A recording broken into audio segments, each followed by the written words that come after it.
teman-teman yang penasaran, buat teman-teman yang penasaran buku apa saja, buat teman-teman yang penasaran, buat teman-teman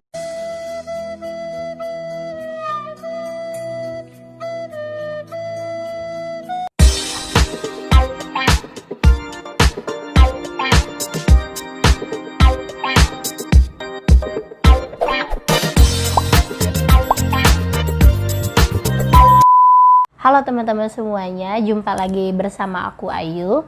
Di video kali ini aku tidak lagi unboxing paket, tapi aku mau merekomendasikan 5 novel fantasi terbaik versi aku. Novel-novel ini wajib kalian miliki karena ceritanya, alurnya semuanya manis banget teman-teman.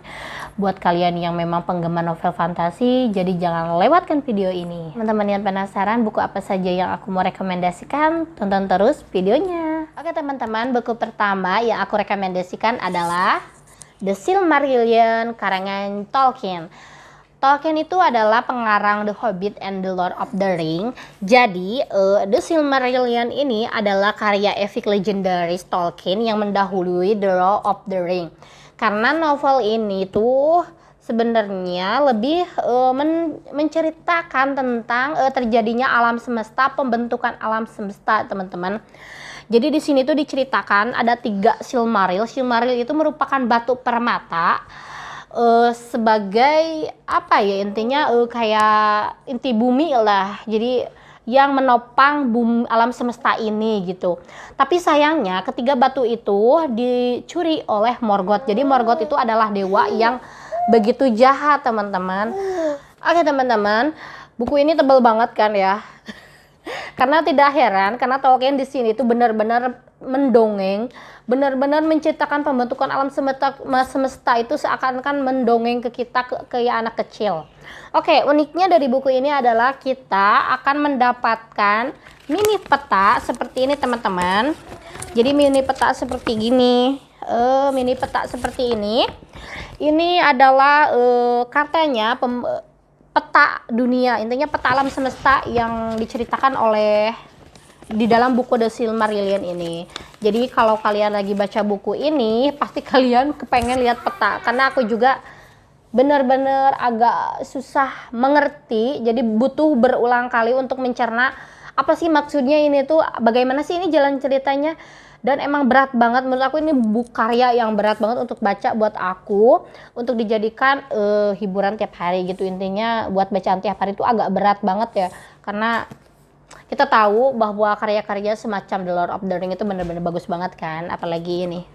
Oke, aku rekomendasikan ke kalian. Yang kedua yang aku rekomendasikan ke kalian adalah tada, To Kill a Kingdom. Kenapa aku rekomendasikan? Karena ini bener-bener manis banget teman-teman. Dari tebal segini tuh bener-bener mencakup, mengisi dari awal sampai akhir ceritanya tuh bener-bener wow, aku suka banget, gak ada yang menjemukkan. Jadi bener-bener terang banget dari awal, alurnya tuh bener banget teman-teman. Jadi gak ada flashback atau apa-apa, tidak ada. Kisahnya di sini diceritakan ada seorang pangeran dari sebuah kerajaan yang termasyhur, kerajaan yang bergelimang dengan kekayaan emas. Namun sayang sekali, jantung pangeran ini diincar oleh makhluk bernama Siren. Siapa Siren itu? Siren adalah seperti ikan duyung, jadi berupa wanita cantik, tapi sayang kejam sekali. Karena Siren ini mengincar jantung para pangeran. Untuk apa jantung itu diincar oleh mereka? Untuk dijadikan sebagai acuan umur mereka. Kalau mereka usia 17 tahun, berarti mereka harus mengumpulkan 17 jantung pangeran. Seperti itu teman-teman. Tapi sayang banget teman-teman, di akhir cerita di sini justru si pangeran dengan The Siren itu benar-benar sesuai tebakan kita. Mereka tuh menjalin percintaan, menjalin hubungan yang rekomendasiin karena benar-benar teman-teman, jadi ratu dari Siren ini emang kejam banget. Jadi ke anak-anaknya juga kejam banget. Si Siren baik ini namanya Lyra, awalnya kan jahat, mau mengambil jantung alien si pangeran itu. Tapi sayang semakin perjalanannya waktu, dia tuh jadi tertarik dan jatuh cinta kepada si pangeran itu. Yang ketiga aku rekomendasikan ke kalian adalah tada, The Book of Lost Things, John Connolly. Yang kemarin aku sempat bilang ke kalian kalau ada karya yang aku sukai adalah dari John Connolly adalah ini. Ini benar-benar bagus banget teman-teman. Memang di awal-awal cerita agak sedikit membingungkan dan agak menjemukan karena dia tuh lebih awal-awal menerangkan tentang tragedi perang dunia kayak gitu kan semacamnya. Jadi teman-teman di buku ini mengisahkan tentang seorang anak bernama David yang tersesat di negeri entah berantah. Awalnya David hidup dengan baik dengan kedua orang tuanya, namun setelah kematian ibunya akibat penyakit yang menggerogoti ibunya, akhirnya David hidup sebatang kara bersama ayahnya. Sayang sekali, ayahnya tertarik dengan seorang wanita dan akhirnya David memiliki seorang adik laki-laki. Akhirnya karena ada terjadi peperangan di sana, David beserta ayah dan ibu barunya pergi ke rumah ibu barunya di sebuah hutan terpencil. Jadi rumah itu jauh dari pedesaan dan kota. Di sana ternyata menyimpan berbagai misteri teman-teman. Mulai David yang merasa sering dihantui, didatangi oleh seorang kakek bungkuk menggunakan topi, sampai David mencoba menghilangkan adik tirinya. Karena David merasa kesal dengan adik tirinya, dia bercita-cita agar adik tirinya musnah dari dunia ini. Singkat cerita, akhirnya David tersesat di negeri entah berantah tersebut. Namun untungnya David bertemu dengan seorang tukang kayu yang menolong dia dan memberikan dia petunjuk bahwa agar David kembali ke dunianya, David harus menemui seorang raja. Karena raja itu memiliki sebuah kitab, sebuah buku yang bisa mengembalikan David ke dunianya. Sayang teman-teman, si David itu memang sudah dijebak oleh si lelaki bungkuk tua itu untuk memasuki dunia sihir itu. Untuk bertemu raja, David harus dikejar oleh berbagai macam kejahatan, berbagai hewan buas dan lain sebagainya teman-teman. Tapi akhirnya David bertemu dengan raja dan David mendapat sambutan baik. Tapi sayangnya ternyata teman-teman, hal itu memang sudah disabotase, udah diatur, disetting oleh si lelaki bungkuk itu. Tujuannya adalah si David menggantikan posisi raja setelah rajanya itu memang sudah tua dan sudah waktunya dia tuh meninggal seperti itu teman-teman. Jadi intinya dari cerita ini adalah si David itu jika menginginkan suatu singgasana kayak kerajaan diceritakan, tapi si David harus menggantikan dengan jantung adik tirinya. Karena si lelaki bungkuk itu memanfaatkan kebencian untuk menjadi sumber kekuatannya. Intinya seperti itu teman-teman. Buku keempat yang aku rekomendasikan ke kalian adalah The Caraval. Jadi ini ada trilogi, ada 3 buku dari seri Caraval.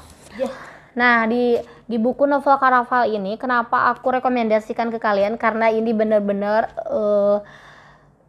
sihir tapi bernuansa romansa. So buat kalian yang suka yang romantis-romantis, aku rekomendasikan ke kalian buku ini. Jadi teman-teman, novel ini menceritakan ada adik kakak bernama Stella dan Scarlett yang berjuang mati-matian untuk kabur dari cengkeraman ayahnya yang kejam dan jahat. Jadi mereka tuh kakak beradik ini berusaha kabur dari rumahnya menuju pulau Caraval.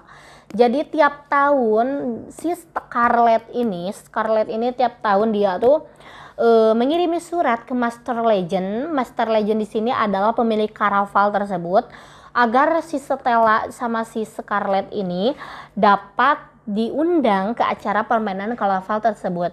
Akhirnya mereka pun mendapatkan undangan tersebut dan bisa mengikuti Caraval Master Legend. Jadi Caraval ini tidak hanya sebacam permainan biasa, tapi mempertaruhkan nyawa teman-teman. Manis banget. Jadi tiap dia tuh sebenarnya memiliki, Master Legend tuh benar-benar memiliki kekuatan teman-teman. Tapi sayang banget di akhir cerita itu si Master Legend tidak memiliki kekuatan lagi karena dia jatuh cinta kepada Stella. Buku yang terakhir yang aku rekomendasikan ke kalian adalah ini dia, The Trilogy The Bliss Bakery. Kenapa? Karena ini adalah cerita sihir yang manis, teman-teman. Jadi diceritakan di sebuah kota, ada keluarga bernama Bliss. Mereka mempunyai toko roti dan mereka memiliki 4 anak, 2 anak perempuan dan 2 anak laki-laki. Tapi lucunya mereka tuh dalam pembuatan berbagai macam kue, roti, bahan-bahannya itu adalah dari bahan sihir dan tidak masuk akal, teman-teman. Jadi biasanya kue-kue yang mereka buat itu untuk mengobati berbagai masalah di lingkungan mereka. Dan bahwa keluarga tersebut memiliki buku resep ajaib, teman-teman. Jadi buku itu adalah turun-temurun dari kakek nenek moyang mereka. Tapi sayang, akhirnya buku itu dicuri oleh sepupu mereka yang berniat jahat dan berniat menguasai dunia. Untunglah ada si Rose. Rose ini adalah anak kedua dari keluarga tersebut. Namun Rose di sini memiliki tekad kuat untuk menjadi seorang chef yang baik hati. Dan tiap buku di sini tuh menceritakan kejadian yang berbeda-beda. Jadi kalau yang pertama ini menceritakan tentang ada sepupu bibinya yang mencoba mencuri buku ajaib itu. Kemudian yang buku ini menceritakan tentang si Rose itu untuk mengambil bukunya kembali, dia harus mengikuti sebuah kompetisi pembuatan kompetisi chef. Kemudian yang ketiga, dia tuh menceritakan tentang si Rose yang ditahan sebuah pabrik agar si Rose itu menyempurnakan resep-resep pabrik tersebut sehingga pabrik tersebut bisa memperoleh produk yang bagus dan bisa menghipnotis semua konsumen yang ada di luar, seperti itu. Dan lanjutannya juga sama, tetap saja lanjutannya menceritakan berbagai kejadian dari keluarga The Bliss. Jadi teman-teman, buku ini sudah terbit dalam 5 judul, dalam 5 seri, dan ada 1 seri lagi yang sekarang baru terbit. Oke teman-teman, itulah 5 novel fantasi aku rekomendasikan ke kalian yang wajib banget buat kalian baca karena ceritanya yang unik, ceritanya yang manis banget. Jadi tidak hanya mengisahkan sebuah konflik, tapi di sana juga ada kayak humor, komedi, bahkan romansa. Oke teman-teman, terima kasih.